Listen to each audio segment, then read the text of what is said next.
Est-ce que les entreprises comme Nike, Apple ou encore Louis Vuitton réussissent parce qu'elles ont juste de bons produits ou parce qu'elles maîtrisent l'art du branding?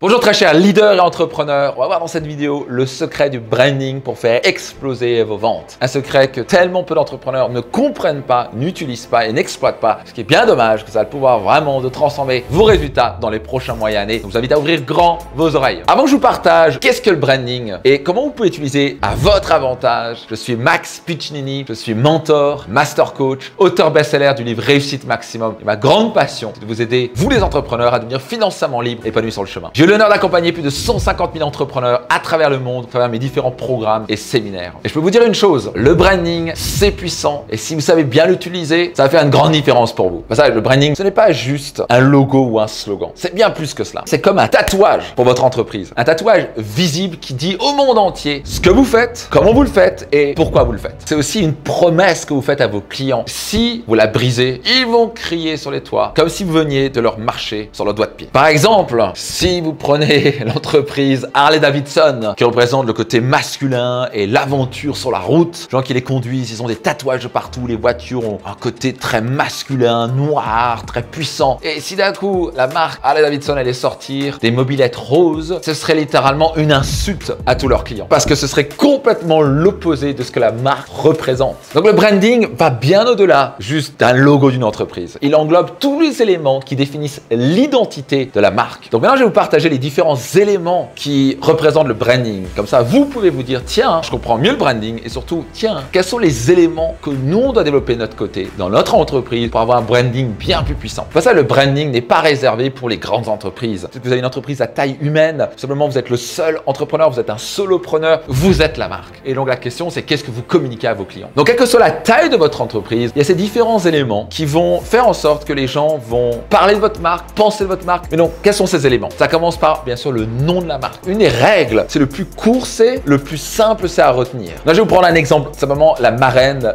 de notre fils Luca. Et elle portait vraiment un habit magnifique qualité, tout en soie. J'ai l'impression que c'était un Hermès. Et d'un coup, je lui demande, mais c'est Hermès que tu portes, c'est super beau, etc. Elle, non, pas Hermès, mais c'est tout aussi bien. En plus, qu'elle est d'origine allemande. Elle dit, mais j'arrive pas à prononcer cette marque. Et le nom était imprononçable. Même les Allemands ont du mal à retenir. Donc, c'est tellement dommage parce que si le mot était simple comme Nike, j'aurais pu retenir parce que je leur dis, oh, Marine, pourquoi tu aurais pas regardé ça? Parce que c'est vraiment une belle marque, c'est un beau produit, mais c'est imprononçable. Je peux même pas vous le partager. Donc, ils perdent du business parce que le nom est incompréhensible. Donc, soyez certain d'avoir un nom de marque simple. Des noms comme Apple, Nike, Starbucks. Il y a des raisons pour lesquelles ils ont choisi ces mots-là parce qu'ils sont simples à retenir.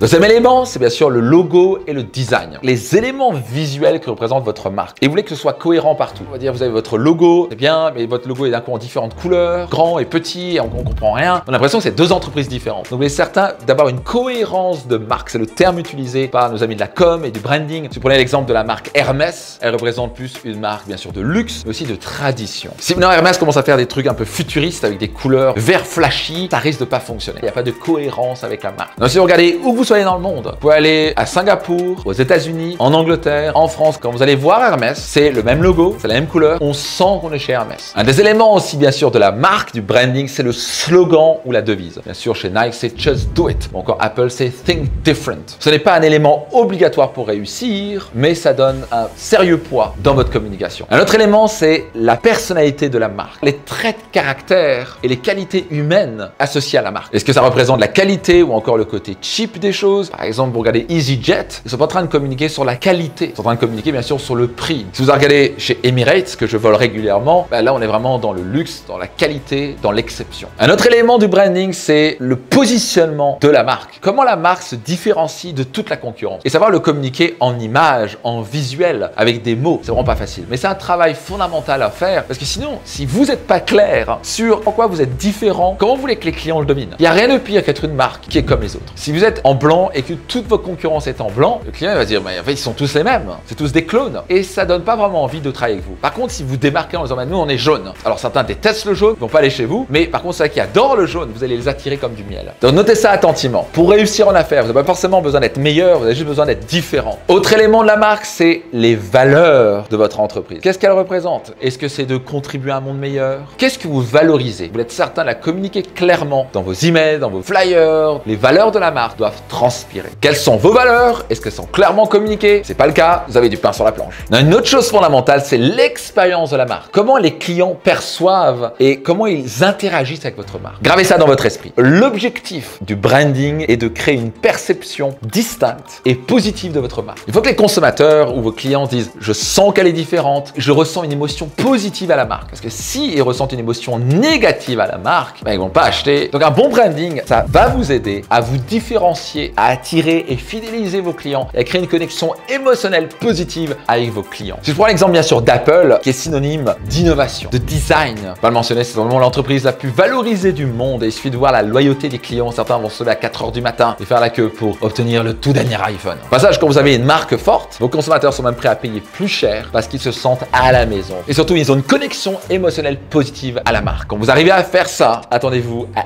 exploser les compteurs. Donc maintenant, comment créer un branding puissant? Ouvrez grand vos oreilles. Première chose, c'est la première impression. Un bon branding doit créer une première bonne impression, positive et durable dans l'esprit de ses clients. On n'a jamais deux occasions de faire une bonne première impression. Est-ce que votre marque donne une bonne première impression à vos clients? Si vous n'êtes pas certain, demandez-leur. Ensuite, vous voulez créer de la fidélité à votre marque. Pour cela, vous voulez créer une connexion émotionnelle et fréquente avec vos clients. Beaucoup de petites entreprises font l'erreur de vendre un produit une fois, ils disent bye bye et recontactent plus leurs clients. Donc parfois, c'est juste envoyer une newsletter, les rappeler en disant comment ça va. Seulement créer un lien et une connexion émotionnelle et régulière avec vos clients. Juste le fait de faire cela, on parle de potentiellement tripler, quadrupler vos revenus. C'est comme des bons amis. Si vous avez fait une bonne connexion un été avec des amis, mais vous les rappelez pas, vous connectez pas avec eux, vous n'envoyez pas un petit message, mais ils vont vous oublier et vous voulez pas qu'ils vous oublient. Donc maintenant, un autre élément très important, vous êtes capable de vraiment vous poser et vous dire ok, en quoi on est vraiment différent de la concurrence. Une fois que vous êtes clair là-dessus, c'est l'équivalent de dire qu'on va prendre un drapeau, on va le mettre sur cette planète-là et ça va être notre planète. On va être les plus humains, les plus rigolos, mais on va se démarquer et se différencier de la concurrence en dominant cette planète. Un élément fondamental pour créer un branding fort, c'est d'augmenter la valeur que vous ajoutez dans la vie de vos clients. Le plus avoir une connexion émotionnelle positive avec vous, et le plus ils vont vous recommander, le plus ils vont racheter encore et encore. Comment pouvez-vous augmenter encore plus de valeur? C'est très simple. Les entreprises qui vont vraiment prospérer au 21e siècle sont celles qui ajoutent plus de valeur que n'importe qui. Bon, on a vu plusieurs éléments. Maintenant, vous savez que ça va pas se faire en un clin d'œil. C'est un vrai travail que vous devez faire. Dans un instant, je vais vous partager un cadeau que vous allez, croyez-moi, beaucoup apprécier. Mais juste avant cela, notez dans les commentaires qu'est-ce qui vous a marqué le plus dans cette vidéo. Et surtout, qu'est-ce que vous vous engagez à faire et à implémenter dès maintenant pour passer votre branding au niveau supérieur. Vous avez apprécié cette vidéo? Alors soyez certain de le partager à 3, 5, 10 amis entrepreneurs qui pourront en bénéficier. C'était Max Piccinini et rendez-vous dans une prochaine vidéo ou l'une de mes formations. À bientôt. À présent, j'ai un cadeau pour vous. C'est un guide 100% gratuit qui s'appelle les 7 moyens pour booster votre chiffre d'affaires de 100 à 200% et cela sans dépenser un centime. C'est très puissant ce que vous allez retrouver dedans. Si vous êtes vraiment prêt à exploser vos compteurs, soyez certain de cliquer dès maintenant et aller télécharger ce guide 100% gratuit.